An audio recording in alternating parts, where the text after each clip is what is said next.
Hello, Norwood superstars. Did you miss me?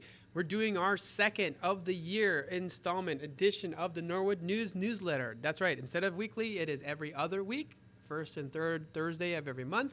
So let's kick off today's edition for Thursday, September 16, 2021. As always, we start with our important upcoming dates. Now, we don't really have anything else to say because we've had a few days off from school already, changes to the schedule. But for right now, just be aware that Monday, October 11th, which is Columbus Day, school will remain open for all BCPS schools. All students will be open. We understand there's always a little bit of confusion every year with this holiday because some places have off, some workplaces have off, some don't. It's not very consistent. So just don't get confused with what anybody else is doing. We are open that day. Students should expect to come to school. School hours are posted here as usual with the 8:20 arrival. That's when doors open. The late bell is 8:35. You have to accompany them to the front doors once you get to that time so we can give them a pass. 3:20 p.m. is dismissal. And if they are getting picked up because they're not riding a bus, you need to go directly to the classroom, which means you need to know which number classroom your teacher is for your child. And if you have multiple children, you have to go to every classroom. They're not going to be brought to you at the front office. You have to go to both or three or however many children you have each classroom. The PK schedule, the pre-kinder schedule, is going to be 8:35 to 11:05 for the morning session, and then 12:50 to 3:20 for the afternoon session. So, topic of the day, since we're just on the cusp of having the seasons change a little bit, and we're getting into that cold season, right? Illness and when to keep your child home. First and foremost, if your child has a little bit of congestion or a runny nose, they need to stay home. Just like any of these other symptoms we're going to talk about. You always keep them home. Maybe that wasn't quite the situation before, but we are still in the midst of a pandemic. So to be safe, since a lot of the symptoms show themselves as simple cold symptoms, we have to be careful when we are following CDC guidelines. So keep them home first and foremost. Let us know. That's always helpful. But now, depending on whether they have one of these symptoms, that's when you need to tell us and we need to maybe get you in touch with the nurse so she can talk about first steps, next steps. You may have to go see your doctor. You may have to get a COVID test. You may not. That's the whole point. But if they have a fever over 100 degrees, a sore throat, a cough, any shortness of breath, difficulty breathing, loss of sense of smell or taste, vomiting, diarrhea, nausea, or severe headache, those are all enough to trigger the need to talk to the nurse so that she can describe what you have to do next. So notice we didn't put congestion or a runny nose there. You may have seen it in other places. That's still enough to stay home, right? But you may not have to see a doctor for those. So just let us know because we can differentiate, because that sometimes could be something else like allergies or something that you're used to and you know what it is. So you may want to still tell us so that we can kind of separate and differentiate what it could be from what you think and what we're used to with the child, right? But definitely, any one of those symptoms, you want to call us or get in touch with the nurse directly.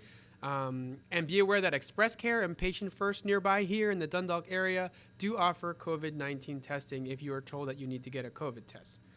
The reason why sometimes you might want to go do that is because your doctor may not be able to see you so shortly. We still have the ripple effects of shortened staff in a lot of places and offices, so you may not be able to be seen as quickly as you'd like to get your child back in school. And when it comes to when they return, 24 hours, right? 24 hours without any symptoms and no medications to get them there. So as long as they felt better naturally, they've gone a full day without showing any symptoms, that's fine. If they've gotten a COVID test, even if it's negative or seen a doctor and they still have symptoms, they still can't come back. They have to wait 24 hours until the last symptoms that they've shown. That is very, very, very important to understand. And we thank you for your patience and understanding with it. Now, we all want a very safe arrival and dismissal procedure. We've had some situations that have raised some hairs, and so please just let us explain. This is for everyone's benefit because we know that this area was not designed for this much traffic. We know it is incredibly crazy whenever everybody's dropping off in the morning. So I'm going to show this picture because it doesn't show up very well in the newsletter, and I'm sorry, I tried a million times, but it just wasn't. It's the newsletter itself and what it does to pictures. So here you can see a little bit better the text, and it's a little bit bigger. But this is what the school area looks like, and this is the normal flow of traffic as you go around the visitor parking lot. We want you to first come in, and we want you to make sure that you follow the flow of traffic Do not hold up the flow of traffic. If you are just pulling in and you stop to let your kid out, but everyone else in front of you is moving, you are holding everyone up. That is not a good idea. Try to pull off to the side at minimum. And if you can't do that, then you can't stop. That's just not a good idea. You have 3 specific places here, enough for 3 cars to fit, depending on the cars. If you follow where the staff are pointing to on this curb right here at the edge of the visitor lot is where you want to go. And you want to pull up to the curve, not in the middle of that turning road, because then no one can turn and go around while you're dropping someone off. So just think about everyone who's behind you, and they will help open your doors, get your kids out. They will help you, but you want to leave enough room for some cars, 1 or 2, to be behind you along the curve, and then you can continue on your way. We also want to make sure that you are not driving aggressively. We don't want to see anybody zooming around corners really quickly. It's a tight space. It can lead to some issues. Do not cut across the park lanes. Okay, you can catch someone by surprise or have a blind spot. Also, do your best to not drop your child off in a position where they're going to be traversing and walking through the parking lot in front of moving cars. All right, even if the cars are parked for a moment, you don't know when they're going to start moving. Somebody could be not paying attention or on their phone, playing Candy Crush. Who knows? It's just, you just don't want to risk a situation where your child could end up getting hit by one of these vehicles during the craziness of the morning. Okay, well, we want to avoid that as much as possible. Secondly, if you are on Del Valle Avenue and sometimes there's a long line and you just need to pull to the side to drop them off and walk the rest of the way, that is fine. I know the sign said that you can't park there, but in the morning for a little bit, it is totally fine. Just don't stop in the middle of the road. Do not let your kids off in the middle of the road. Even if everyone else is stopped in front of you, you need to pull off to the side, because if all of a sudden traffic picks up again, you're caught with your child in the middle of the road and you're holding everybody up. So that doesn't help either. Also, crossing guards. We have 2 crossing guards normally, sometimes 3, depending on the staff member up here and if they have a crossing sign. Sometimes you've seen Miss Samansky doing that in the afternoons, but we always have a crossing guard with their vest right here between the 2 schools.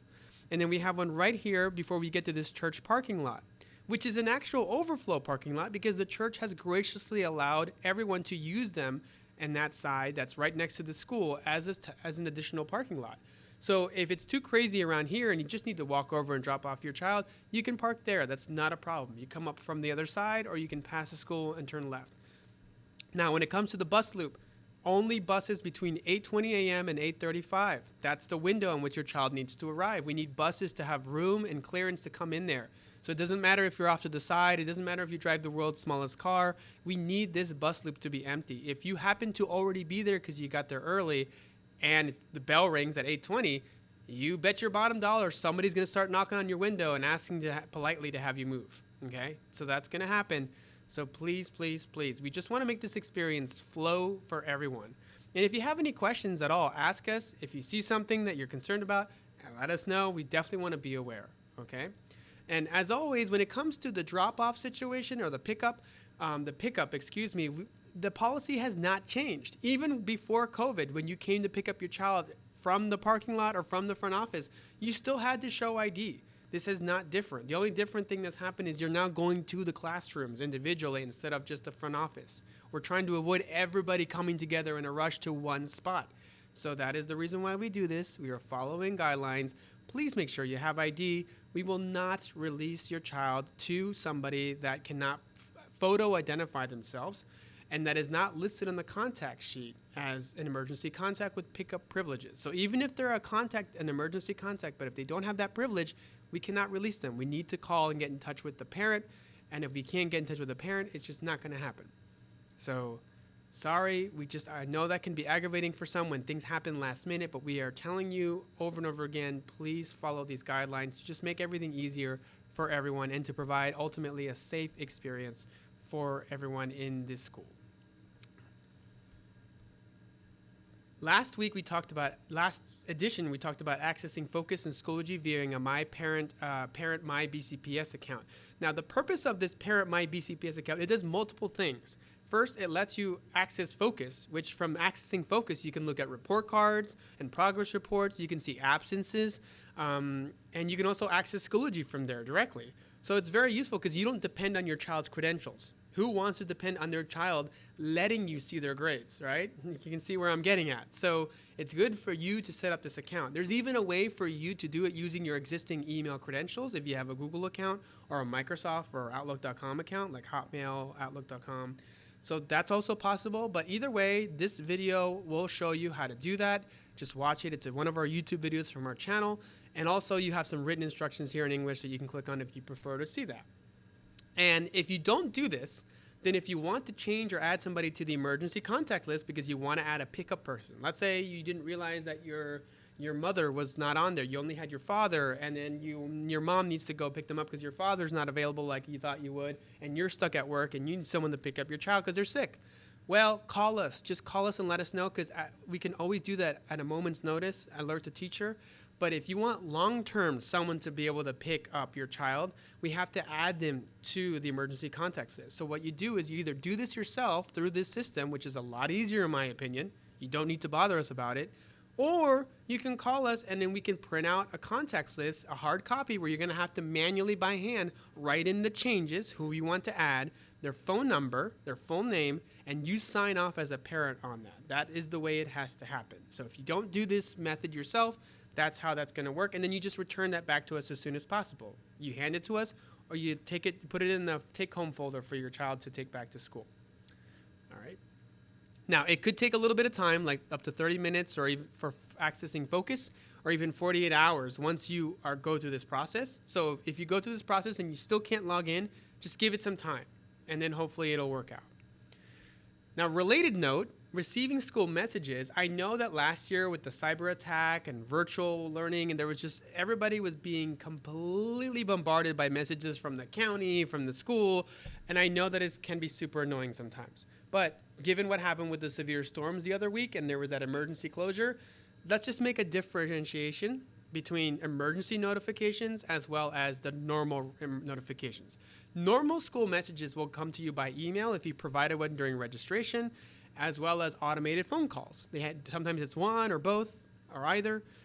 But emergency messages are different. Emergency messages are not telling you about special events or when to register for this or that. They're telling you that your school is closing early due to snow or inclement weather. That is important for you to know, or starting late. Those are important emergency messages. Or this incident happened at school that is worth noting. So if you want to receive those, if you remember when you first registered your child, you had to denote that. It asked you on the registration form if you wanted to receive text messages as emergency notifications. But there's a glitch in the system, and if you haven't been receiving them, or you were receiving them and they stopped all of a sudden, please let us know. One of the things you can try is to simply from your phone text the letter Y or the word yes to 67587. And if you don't receive an automatic confirmation message, then there's something wrong. Either you've changed your number and we didn't know, or something's wrong with our system and what we have is your information, or something else. So just call the front office, again, 443-809-7055 if you need help receiving messages again.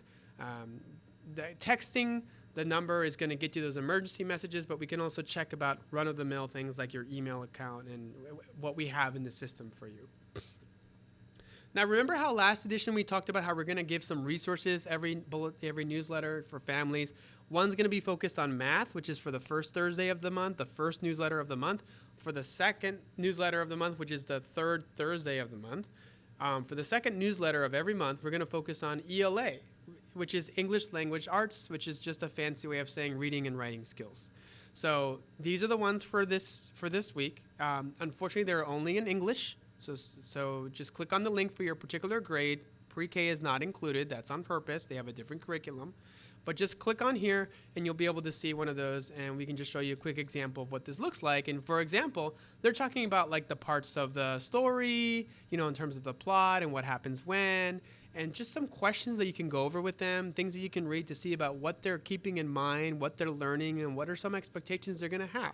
So this is meant to be fun and something you can do together as a family, parent to child, and also it tells you how to access Raz Plus. So if you're not familiar with Raz Plus, it's a fun interactive gaming platform that has activities and games and incentives based around reading and writing. So if you don't know how to access it, a lot of the ones for the different grades are going to include this information on the bottom. I've had some questions about the Magnet Schools program recently, and I always get some questions about this. I am not the authority to talk about them because they have a website that answers a lot of those questions. In fact, if you just click on the link here that I have, you'll be able to go to their website. And I apologize if you click on a phone and some of the links are broken. I've noticed that happens. You may want to reach out to them. I'm not in control of their website. However, you'll see they have the magnet brochures here or the applications, which began on September 14th and close on November 5th. And also guidelines for the high school assessment, how to pre-register for those information sessions. You can do that all here. And in the newsletter, I just made that easy for you because you can just click on the various links, which will be included in the description for the various things like the brochures. So even if the links aren't working on the cell phone version, you'll have them here that you can click on and interact with. Don't forget those information sessions, September 18th, September 22nd, 11 a.m. on the 18th, 6 p.m. on the 22nd. That's for English. If there's going to be multilingual help for similar sessions on different dates, like the 21st and 23rd, respectively, 11 and 6 a.m. and 6 p.m. So if you want to pre-register for those, you just go to the website like I showed you, and there's more information here. You can either email or call this phone number that's included to get more information about the program. The only thing I'm going to say about the Magnet School program, because sometimes there's a lot of questions about whether it's worthwhile, what do we think about it, would their son be good for it or daughter be good for it? My advice when you attend these information sessions is to just think of it as something that should happen from the bottom up and not top down.